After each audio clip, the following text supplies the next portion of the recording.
Hello everyone. Have you ever been in the middle of a fast or perhaps just completed a meal only to be hit with intense hunger pangs? You know what I'm talking about. That growling in the stomach that makes you want to eat immediately thereafter.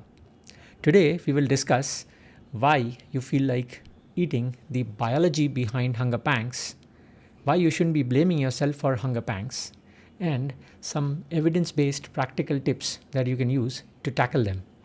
So let's get right on with it. We are going to talk about snacking in the context of intermittent fasting.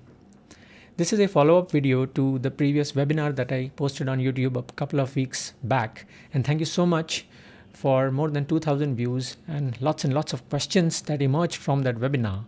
If you haven't watched it, the link of that webinar is right on top of your screens and you would do well to watch that as well. Though I'll give you a quick summary of that as we go along. So we will be talking about snacking in the context of intermittent fasting. What is it? I'll tell you as we go ahead.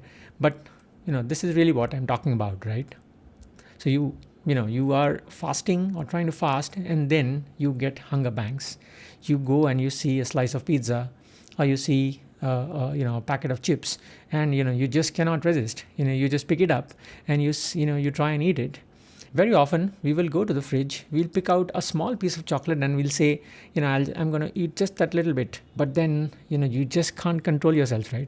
You need to finish the whole packet, maybe a piece of chocolate or a whole packet of chocolate, a whole packet of chips, or perhaps even some peanuts, but you don't stop till you finish, and then you repent later on. But trust me, this is not really under your control.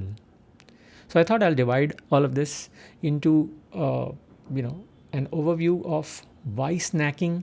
We'll recap a little bit about intermittent fasting that we discussed in the previous webinar. We'll talk about why snacking, the biochemical basis of snacking. What do you do if you feel like snacking in your eating window versus when you snack in your fasting window? Because these are two entirely different approaches. Then we'll conclude with the power foods for snacking, and then I'll give you some actionables that you can actually use in your daily lives. I am Dr Sengupta. I am an ophthalmologist or an eye specialist, a vitreoretinal surgeon, and I practice in Mumbai at Future Vision Eye Care in Borivali East. I did my clinical research training at the Johns Hopkins School of Medicine and the Bloomberg School of Public Health, and I have more than 120 publications to my credit, and I have assisted more than 150 publications so far.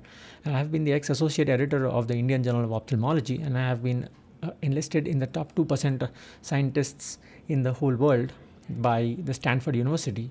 And I'm hopefully going to be able to give you a unique perspective on where literature is on snacking and fasting and where we are headed going forwards. A quick disclaimer is that I'm not a nutritionist or a nutrition specialist, but with my clinical research skills, I think I am on top of evolving literature, and I hope I'll be able to give you that perspective that you can actually grab and apply in your daily lives. So this is the webinar that I was talking about before, and like I said, there is a link to the webinar at the top of this video, and hope you're going to be taking some time out and watching that. So that's about an hour's content, which will talk so much about nutrition and health and how you can actually adopt the real hack of weight losing and getting fitter, that's fasting, and and what are the foods that you should adopt, and how you can actually keep getting better and better and unbelievably change yourself into your 2.0 self. So please take a look at that webinar whenever you have the time.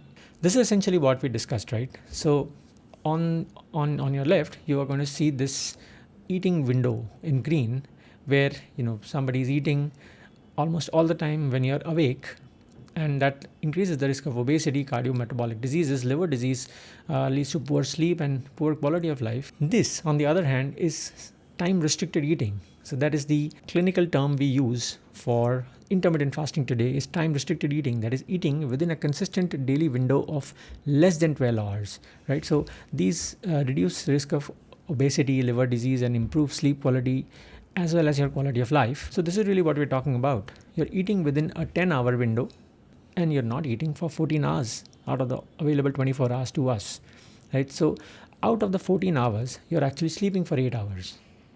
For the rest of the 6 remaining hours, you're fasting, right? So you're not eating for 1 or 2 hours after you wake up, and for 2 to 3 hours before you go to bed. That's about it. So it's not at all difficult, for us to adopt intermittent fasting, uh, and eat within that 10-hour window period. Little amount of exercise, light outdoor exercises like just walking, that too not even brisk walking, just walking for 30 minutes on a daily basis for at least 5 times a week will really tremendously help you in your overall surge to getting to your better self. And like we already discussed, this time restricted eating or intermittent fasting of 14 hours of fasting and 10 hours of eating window really helps you, reduce your risk of dyslipidemia, hypertension, metabolic syndrome, diabetes, glucose intolerance, obesity, reduces the risk of stroke, improves your reproductive function, polycystic ovarian syndrome, reduces your risk of cancer, and so many other things. And we've discussed a lot more in detail in the previous webinar, and I hope you're going to take some time, like I said, to go over that. When you are doing intermittent fasting or time restricted eating for a 14 to 10 ratio, you can't eat carbs, right? You have to be on low carbs and you have to be on high protein and relatively high fat diet. And this is a typical example of a diet that I would follow. So this is tofu with some sauteed vegetables. This is curd, which is lightly flavored, and these are some sprouts along with some salad of onions and tomatoes and some chili, right? So there's something that you can also follow, and using this, I have been able to lose 25 kilos in 25 weeks. That's 1 kilogram every week, simply because I was that overweight. So from 103 to 78 in 6 months. So that's been my journey, and I've discussed more about it in the previous webinar. And it has actually helped me run my first half marathon a couple of days back. And it was a mind-blowing experience, and I think all of us must try and do this at least once in a lifetime, because the kind of high you get after finishing, and also the high you get while preparing is something else. And almost all the top businessmen or CEOs or politicians in the world are all practicing some form of fasting. It could be 14-10, it could be 16-8, or it could be one fast for 24 hours in once every week. But believe me, unless you do that, and your brain is in ketosis, which we have discussed before.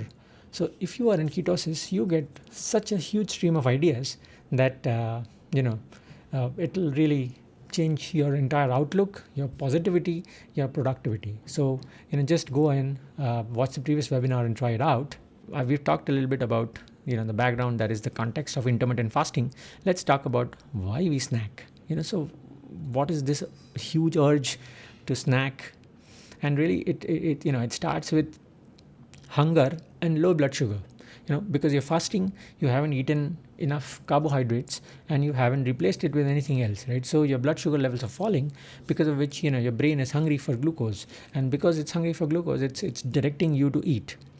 And that is causing these hunger pranks, right? And then you just cannot stop eating, and you sometimes overeat.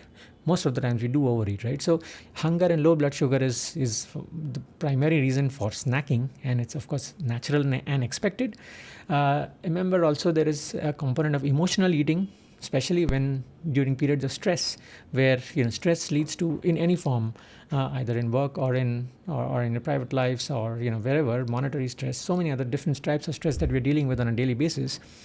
So stress will lead to release of cortisol, which is also a hormone by the and also a release of norepinephrine. Both of these compel you to eat, and therefore stress can also lead to eating a lot. Sometimes boredom.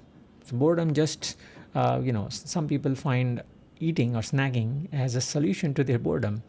And remember, a lot of people get emotional comfort by just eating, right? So emotional eating is another part of it. Availability and accessibility are also important causes of snacking all the time, where there are snacks right in front of your eyes, and they're just available. You just open a can, you just pop it up, and you're on the go. So if it's there in front of your eyes all the time, there's a high likelihood that you are going to snack, right? So a hack is to just hide them, or tell your wife or somebody else to put them in a place where you perhaps are not going to look for. Social situations are also reasons for snacking. Perhaps you're in a party or in an important business meeting, and that you can't avoid taking a snack, that's because of the social pressures you're in. And if you're doing it over and over again, that could also be bad for you.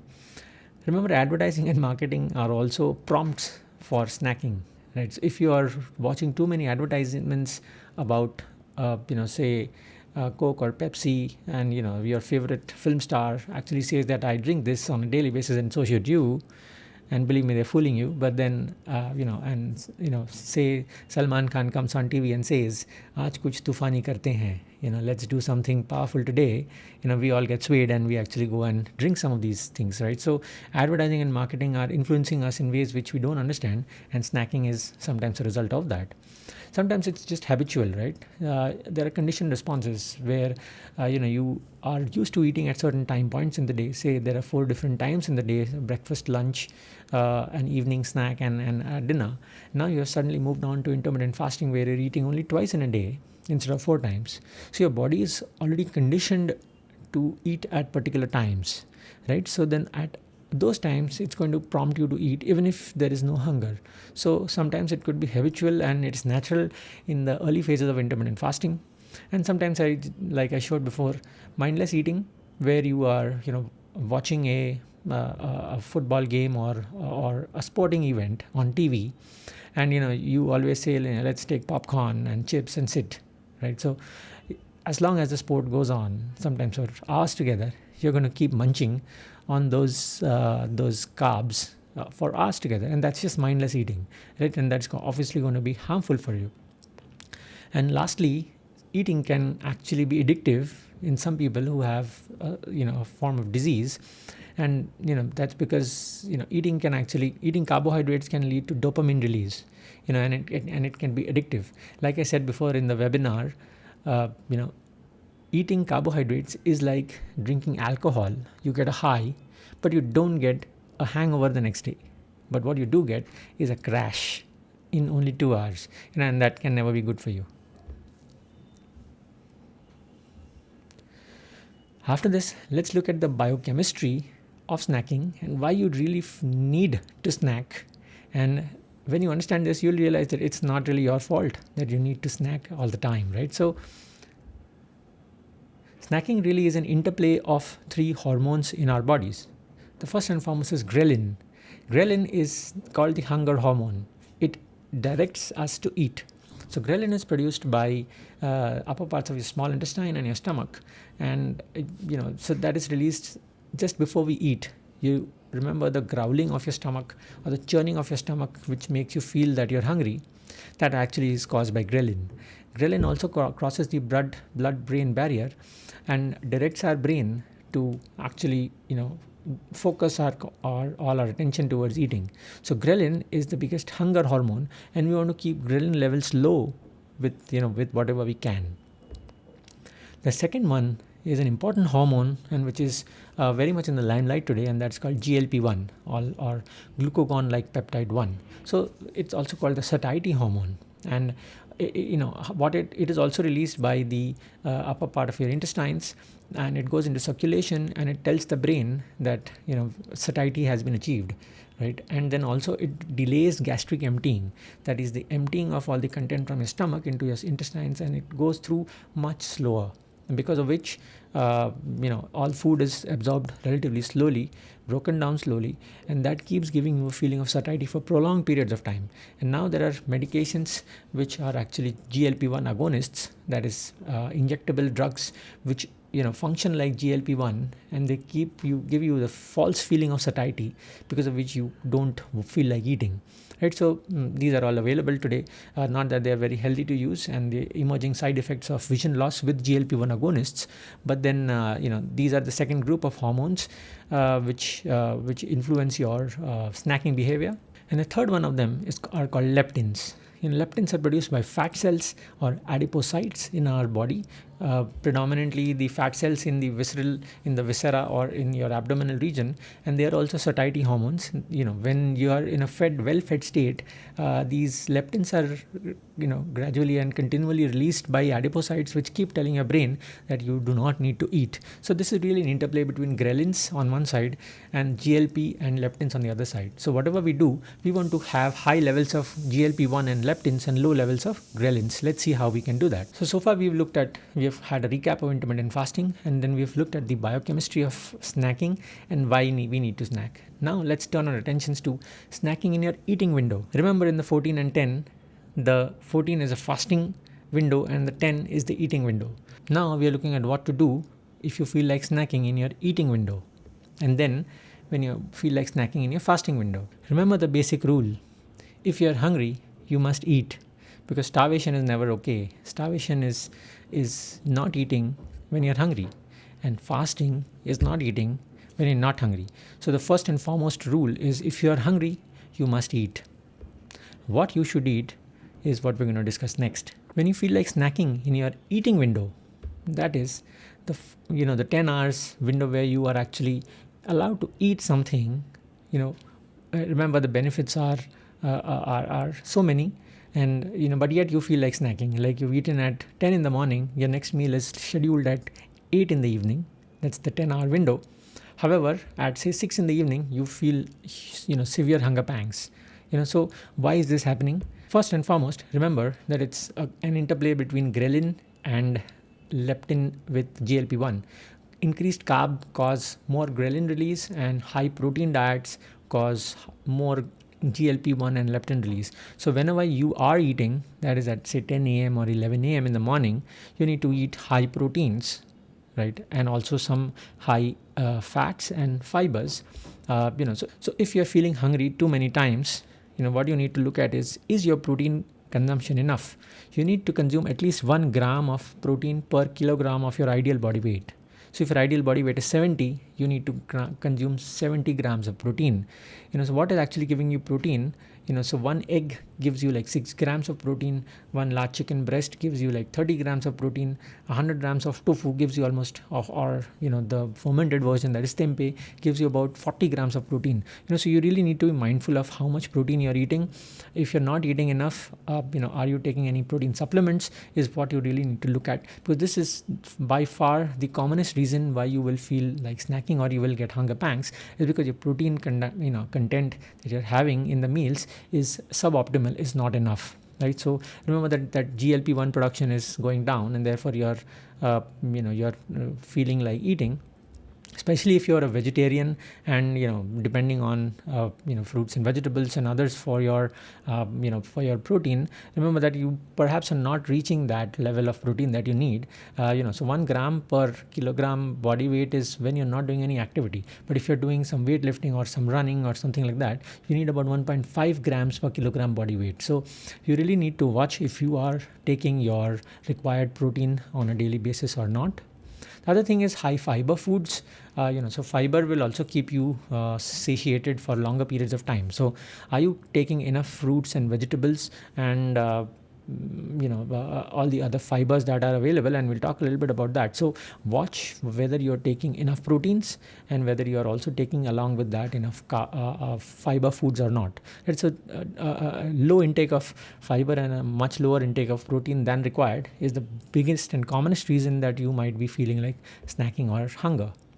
The other thing that you can do, if you're taking enough proteins and still feeling hungry, then nuts and seeds can come to your rescue. So imagine this is your the gut, and when you consume all of these that I have enlisted on the left, what is going to be released is GLP-1. So all of these are GLP promoters. So almonds, walnuts, these are two superfoods which are relatively good, have high fatty acids as well as protein. So almonds and walnuts are something that you should definitely consider consuming. Along with those, sometimes pistachios if you can afford them. A little bit of flax seeds and chia seeds also increase fiber in your diet. So do pumpkin seeds, and these seeds should be eaten very very minimal amounts on a daily basis, because they also have some anti-nutrients and some toxins which we don't want to consume too much. So these can be consumed on in a limited basis, maybe once in a day.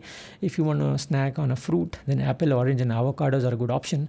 If you want to snack on a vegetable, sauteed broccoli or carrots, sprouts, sometimes black beans, chickpeas, the chole and the chana that we talk about are all good sources. And these are all GLP-1 promoters. And you could eat maybe 3 or 4 walnuts and maybe a couple of almonds and couple of walnuts, and you'll actually be done with it, right? So these are good sources to snack when you're in your eating window. What else do you think increases GLP-1 production? It's plain and simple walking or any form of exercise, right? So exercise will also definitely promote GLP-1 production, and you will not feel like snacking as much. So despite proper proteins and high fiber diets, if you still feel like snacking, consider adding about 30 minutes of exercise on a daily basis, and that would also solve your problem. What if you feel like snacking in your fasting window, right? So the fasting window is that 14 hours that you are not supposed to eat. What do you do when you feel like snacking at the time?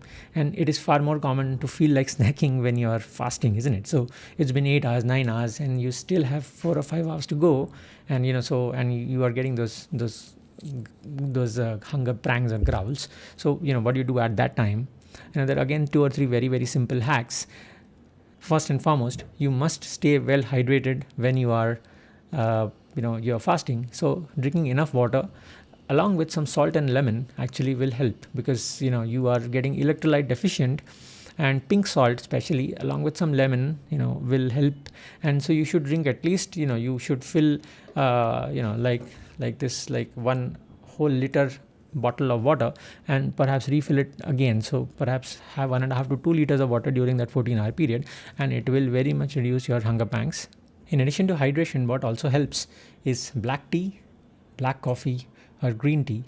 Of course, black is without milk, because milk, remember, contains lactose and can spike your sugars, and of course no added sugar. So black coffee, green tea and black tea help tremendously, along with staying well hydrated.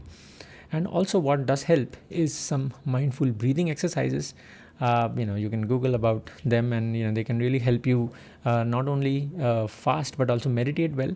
And there are certain distraction techniques which you can also use when you are really feeling those hunger pranks, where you just go out for a quick walk, or you can take your pet out, or you could do some grocery shopping, or something like that. So distract yourselves, not with your devices but with some something else that you need to perhaps get done on that day, right? So remember, these will all be necessary only in the beginning, when your body is getting used to 2 meals instead of 4 meals, and high protein instead of high carbs. And these will really help you during your fasting spells. So this is what we talked about so far. We recapped about intermittent fasting, then we looked at the biochemistry of fasting, and then we looked at snacking in the eating window, and then snacking in the fasting window. Now let's look at a summary of these power foods when you feel like snacking. So the list of power foods, here it is. First and foremost, try not to snack. As best possible, try not to snack. When you want to snack in your eating window, which can happen in the early periods of getting used to intermittent fasting, you can consume some solids, nuts and seeds like almonds and walnuts, and chia seeds, and perhaps some avocados or apples, and some of the others that we talked about is something that you can look at. When you want to fast in your when you want to snack in your fasting window, liquids are the go-to. So enough hydration along with black tea or green tea or black coffee, and certain breathing exercises and distraction techniques will help you. Remember, never starve, because starving has a lot of bad effects on your body. So try and never starve. And these are some of the power foods that you can actually go to in different periods of your fasting and your eating windows. In conclusion, we have discussed a few things. Let's put a quick perspective on all of them. So the actionables that you should remember is that snacking is natural in the beginning or in the early phases of intermittent fasting. So do not fight snacking. Understand the biochemistry of snacking, and understand that you need to choose GLP-1 promoters, right? So just visualize what is happening inside your body, and that those GLP-1 promoters will delay gastric emptying and will cause feelings of satiety. Snacking in your eating windows are, you can use solids to snack perhaps once, also in the early phases. And believe me, if you take enough proteins and enough fiber, you will not feel like snacking at all. And snacking in the fasting window, the go-to are the liquids, that is water with some lemon and pink salt, black tea, black coffee, or green tea. These will really help you a lot. So that brings us to the end of this lecture on snacking, and please get in touch with me. That's my email ID and my WhatsApp as well as phone number. Also remember to post your queries in the comment section below, and I'll try my best to answer some of them. If you have choices about fasting and about snacking in between that, so we can actually continue this discussion in your in the comment section. I hope you have liked this video. If yes, please consider subscribing to my channel and liking the previous videos. Do watch the webinar if you haven't watched it before. It's on my YouTube channel as well, and share this video with some of your friends and family who might actually benefit from these. And I'll see you in the next video pretty soon, and let's do fasting right.